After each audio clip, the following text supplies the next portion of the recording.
Hello മുത്തുമണികളെ, cinema ലോകത്തെ വിഷയങ്ങൾ എന്ന് പറയുന്നത് പണ്ടേ നമ്മൾ അതിനെയൊക്കെ കുറിച്ച് ചർച്ച ചെയ്തിട്ടുള്ളതും അറിഞ്ഞിട്ടുള്ളതും ഒക്കെ ആയിട്ടുള്ള കാര്യങ്ങളാണ്. ഈ അടുത്തായിട്ട് തന്നെ നമ്മുടെ ഒരു യുവ നടിക്കുണ്ടായ ദുരനുഭവത്തിനെ തുടർന്ന് ഈ സിനിമയ്ക്ക് ഒരു സംഘടന ഉണ്ടായിരുന്നു. ആദ്യം ഒരു സംഘടന ഉണ്ടായിരുന്നുള്ളൂ, അമ്മ എന്ന് പറയുന്ന ഒരു സംഘടന. പിന്നീട് അത് സ്പ്ലിറ്റ് ചെയ്ത് പിന്നെ സംവിധായകർക്ക് വേണ്ടിയിട്ട് മറ്റൊരു ഫെഫ്ക എന്ന് പറഞ്ഞ് മറ്റൊരു സംഘടന രൂപം കൊണ്ടു.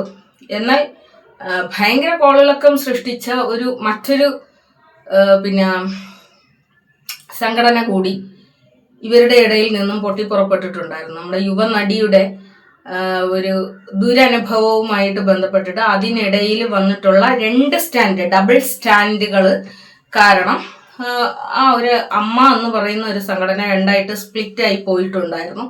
അതിൽ ഒരുപാട് പേര് അതിൽ നിന്ന് രാജിവെക്കുകയും ഈ അമ്മ എന്ന് പറയുന്ന സംഘടനയിൽ നിന്ന് രാജിവെച്ച ഒരുപാട് ആൾക്കാർ പിന്നീട് WCC എന്ന് പറയുന്ന മറ്റൊരു സംഘടന രൂപീകരിക്കുകയും അതിൽ അംഗത്വം നേടുകയും ഒക്കെ ചെയ്തിട്ടുണ്ടായിരുന്നു. അന്ന് ഈ യുവ നടിക്കുണ്ടായ ഒരു വിഷയവുമായിട്ട് ബന്ധപ്പെട്ടിട്ട് അന്ന് സംസാരിക്കാതിരുന്ന ഒരുപാട് ആളുകൾ ഒക്കെ അതിൻ്റെ അകത്തുണ്ട്. ശരിക്ക് സ്ത്രീകളുടെ ഒരു സംഘടന രൂപീകരിക്കുന്നത് തന്നെ പ്രശ്നപരിഹാരത്തിന് വേണ്ടിയിട്ടാണ്. പക്ഷെ ആ സംഘടന തന്നെ പ്രശ്നത്തിലേക്ക് വരികയാണ് എങ്കിൽ പിന്നെ ആ ഒരു സംഘടന കൊണ്ട് വലിയ കാര്യമൊന്നുമില്ല എന്നുള്ളതാണ് നമ്മൾ കണ്ടുവരുന്നത്. സംഘടനകൾ എന്തിനുള്ളതാണ്? വെറും പൈസ പിരിക്കാനോ അല്ലെങ്കിൽ വാർദ്ധക്യ കാലത്ത് പെൻഷൻ കിട്ടാനോ ഒന്നുമല്ല. അതിന് മാത്രമുള്ളതല്ല സംഘടന എന്ന് പറയുന്നത്. നമ്മൾ പല അച്ഛനമ്മമാരുടെ മക്കളുകൾ ഒന്നിച്ച് ചേരുന്ന ഒരു വർക്ക് സ്പേസിൽ അവർക്ക് അനുഭവിക്കേണ്ടി വരുന്ന ദുരനുഭവങ്ങളും അത് പരിഹരിക്കപ്പെടാനും ആ ഒരു സംഘടനയിൽ ഉണ്ടാകണം. അങ്ങനെ ഒരു പരിഹാരവും ആ ഒരു സംഘടനയിൽ ഉണ്ടാകണം. അത് പറ്റാത്തത് കൊണ്ടാണ്, അതില്ലാതായത് കൊണ്ടാണ് WCC എന്ന് പറഞ്ഞ് മറ്റൊരു സംഘടന ഉണ്ടായത്. പക്ഷെ എന്തായാലും ഇപ്പൊ പുതിയൊരു സംഭവം എന്ന് പറയുന്നത് അവിടെയും പിന്നെ ഒരു ഇരയായിട്ട് വന്നിരിക്കുന്നത് ഒരു സ്ത്രീ തന്നെയാണ്. അതായത് അൻസിബ എന്ന് പറയുന്ന ആ ഒരു പെൺകുട്ടി അവളുടെ സ്വന്തം അഭിപ്രായങ്ങൾ പറഞ്ഞതിന്റെ പേരിൽ അവൾക്ക് ഒരുപാട് ദുരനുഭവങ്ങൾ ഉണ്ടായി എന്നുള്ളതും വളരെ അവളുടെ പിന്നെ ശരീരത്തെയും അവളുടെ വസ്ത്രത്തെയും അവളുടെ മതത്തെയും ഒക്കെ അപമാനിക്കുന്ന തരത്തിൽ ഒരാള് പ്രതികരിക്കുന്നു. അതിനെതിരെ എന്തെങ്കിലും ചെയ്യണം എന്ന് പറഞ്ഞുകൊണ്ട് അവര് പിന്നെ അവരുടെ സംഘടനയിൽ പോയി പറഞ്ഞിട്ടുണ്ടായിരുന്നു, പരാതി കൊടുത്തു എന്ന് അവര് പറയുന്നു. പക്ഷെ ഓൾമോസ്റ്റ് ഇപ്പം പുറത്തു വരുന്ന ഒരു ന്യൂസ് എന്ന് പറയുന്നത് അങ്ങനെ ഒരു പരാതി കിട്ടിയിട്ടില്ല എന്നൊക്കെയാണ് പറയുന്നത്. ശരിക്കും പറഞ്ഞു കഴിഞ്ഞാൽ ഒരു സംഘടന ഉണ്ടായിട്ടും ആ ഒരു വർക്ക് ഏരിയയിൽ അല്ലെങ്കിൽ അവരുടെ ഇടയിൽ മാത്രം നിൽക്കേണ്ടുന്ന ആ ഒരു സംഭവം നാട്ടുകാർ ചർച്ച ചെയ്യേണ്ടി വരുന്നു എന്ന് പറയുമ്പോൾ തന്നെ ആ സംഘടന എത്രത്തോളം ദുർബലമാണ് എന്നുള്ളതൊന്ന് ചിന്തിക്കുക. ഇതില് അൻസിബ എന്ന് പറയുന്ന പുള്ളിക്കാരി ആ സംഘടനയിലെ ഒരു സുപ്രധാന സ്ഥാനം വഹിക്കുന്ന ഒരു സ്ത്രീ കൂടിയാണ് എന്നുള്ളതാണ്. അപ്പൊ ഈ പുള്ളിക്കാരത്തിയോട് ഇത്തരത്തിൽ വ്യക്തി വൈരാഗ്യം ടിനി ടോം എന്ന് പറയുന്ന ആ ഒരു നടന് തോന്നാനുണ്ടായ റീസൺ എന്ന് പറയുന്നത് മിക്കപ്പോഴും പറയുന്ന അല്ലെങ്കിൽ അവരെടുക്കുന്ന തീരുമാനങ്ങളിൽ എതിരഭിപ്രായം, തൻ്റെതായ ഒരു സ്റ്റാൻഡ് കൊണ്ടുവരുന്നു എന്നുള്ളതാണ് അൻസിബയ്ക്കെതിരെ അവരെ ചൊടിപ്പിക്കാനുണ്ടായ ഒരു റീസൺ എന്ന് പറയുന്നത്. ഇപ്പൊ അൻസിബ പുറത്ത് പറയുന്ന ഒരു റീസൺ എന്ന് പറയുന്നത് ഒരു റീസൺ അല്ല, ഒരു കാര്യം എന്ന് പറയുന്നത് ഇതുപോലെ എതിരഭിപ്രായം പറഞ്ഞതിന്റെ പേരിൽ പീഡിപ്പിക്കപ്പെട്ടിട്ടുള്ള, അതായത് മാനസികമായിട്ട് പീഡനങ്ങൾ ഏറ്റുവാങ്ങിയ മറ്റൊരുപാട് നടിമാര് ആ ഒരു സംഘടനയ്ക്കുള്ളിൽ തന്നെ ഉണ്ട് എന്നുള്ളതാണ്.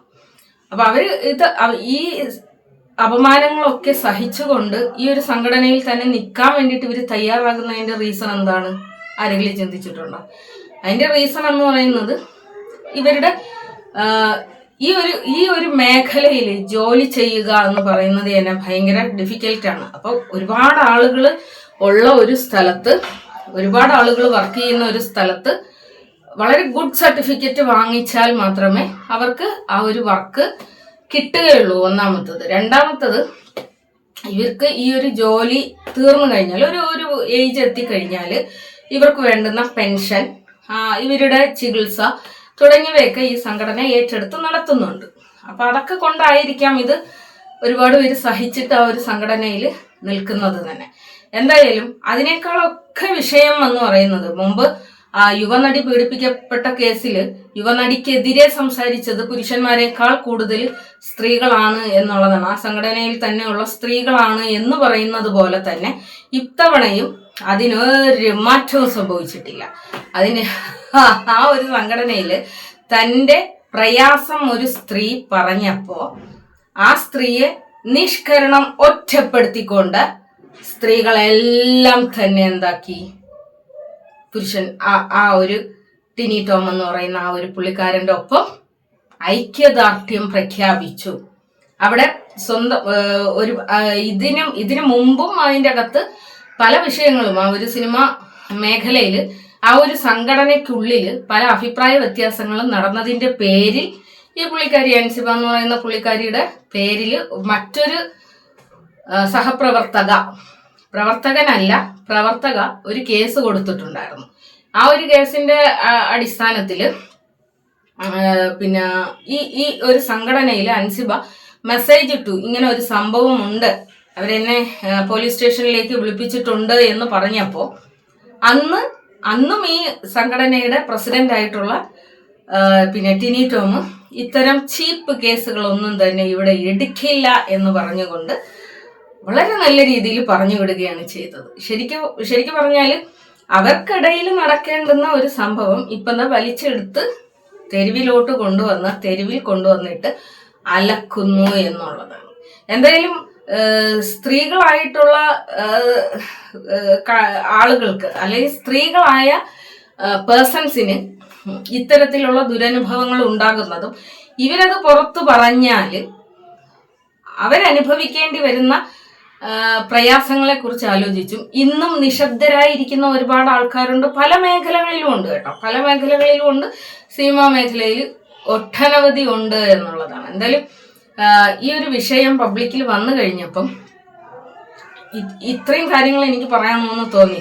അത് ഇതിനു മുമ്പ് ഒരു വിഷയം വന്നപ്പോഴും, ഇതിനു മുമ്പ് ഒരു വിഷയമല്ല, അതിൻ്റെ അകത്ത് ചീഞ്ഞു നാറുന്ന ഒരുപാട് വിഷയങ്ങൾ ഉണ്ട് എങ്കിലും ഇതുപോലെ ആരെങ്കിലും പുറത്ത് വന്ന് പറയുമ്പോഴാണ് ഇത്തരത്തിലുള്ള വിഷയം നമ്മളൊക്കെ അറിയുന്നത് തന്നെ. പിന്നെ ഈ അൻസിബ എന്ന് പറയുന്ന ആ ഒരു പുള്ളിക്കാരി എനിക്കൊന്നു കുറച്ച് ഏജ് ഉണ്ട്, അവർക്ക് കുറെ എക്സ്പീരിയൻസും ഉണ്ട്, ഏജും ഉണ്ട് എങ്കിലും വളരെ കാര്യങ്ങൾ ഭയങ്കര സ്മാർട്ടായിട്ടും ഫ്ലുവൻ്റ് ആയിട്ടും പറയാൻ വേണ്ടിയിട്ട് കഴിവുള്ള ഒരാളാണ്. അവർ ബിഗ് ബോസിലും ഉണ്ടായിരുന്നതാണ്, നമ്മളൊക്കെ ശ്രദ്ധിച്ച ഒരു ക്യാരക്ടറും കൂടിയാണ്. വളരെ ശാന്തമായിട്ട് വളരെ പതുക്കെ അവർക്ക് പറയാനുള്ള കാര്യങ്ങൾ വളരെ നീറ്റായിട്ട് വികാരക്ഷോഭങ്ങളില്ലാതെ സംസാരിക്കാനായിട്ട് കഴിവുള്ള ഒരു സ്ത്രീയാണ്. അതുകൊണ്ട് തന്നെ അവരുടെ ഒരു ഭാഗം കേട്ട് കഴിഞ്ഞപ്പോൾ എനിക്ക് അവരോടൊപ്പം നിൽക്കണം എന്നാണ് എനിക്ക് തോന്നിയത്. അപ്പൊ അൻസിബയോടൊപ്പം നിൽക്കണം എന്നുള്ള ഒരു തോന്നലാണ് എനിക്കുണ്ടായത്. അതിനേക്കാളൊക്കെ വേദനിപ്പിച്ചത് എന്ന് പറയുന്നത്, ഇതുപോലെ തന്റെ മകളുടെ പ്രായമുള്ള, തന്റെ അനിയത്തിയുടെ പ്രായമുള്ള ഒരു സ്ത്രീ ഇത്തരത്തിലുള്ള ബുദ്ധിമുട്ട് ഈ സംഘടനയിൽ പറഞ്ഞിട്ട് ഇത്രയധികം സ്ത്രീ പിന്നെ ഭാരവാഹികളുള്ള ആ ഒരു സംഘടനയിൽ ആ കുട്ടിയുടെ പ്രശ്നങ്ങൾക്ക് പരിഹാരം ഉണ്ടാക്കുവാനോ ആ കുട്ടി ഇന്ന് അവിടെ നിന്ന് രാജിവെച്ച് പോകുന്ന തരത്തിൽ ഒരു തീരുമാനം എടുക്കേണ്ടി വന്നപ്പോ ആ ഒരു സമയത്ത് പോലും അവരെ നിഷ്കരണം പോകുന്നെങ്കിൽ അങ്ങോട്ട് പോട്ടെ എന്ന് പറഞ്ഞുകൊണ്ട് ഈ കാര്യങ്ങൾ ചെയ്തു എന്ന് ആരോപിക്കപ്പെടുന്ന ആ ഒരു വ്യക്തിയോടൊപ്പം നിൽക്കുന്ന സ്ത്രീ മനസ്സുകളെ കണ്ടപ്പോൾ ശരിക്കും ഭയങ്കര സഹതാപം തോന്നി. ഈ ഒരു സമൂഹത്തിലാണല്ലോ നമ്മുടെയൊക്കെ മക്കളും വളർന്നു വരുന്നത് എന്ന് ആലോചിക്കുമ്പോൾ ശരിക്കും ഒരു പ്രശ്നം വന്നാൽ അത് പുറത്ത് പറയാൻ പോലും തയ്യാറാകാതെ നമ്മുടെ സമൂഹം അടിച്ചമർത്തപ്പെടേണ്ടി വരുന്ന നിർബന്ധിത അവസ്ഥയെക്കുറിച്ച് ആലോചിച്ചപ്പോൾ ഇത്രയെങ്കിലും കാര്യങ്ങൾ പറയണമെന്ന് തോന്നി. ശരിക്കും ഞാൻ ഈ ഒരു വീഡിയോ ചെയ്യാനുണ്ടായ റീസൺ എന്ന് പറയുന്നത് അൻസിബയോടൊപ്പമാണ് ഞാൻ എന്ന് പറയാൻ വേണ്ടിയിട്ടാണ്. ഓക്കെ.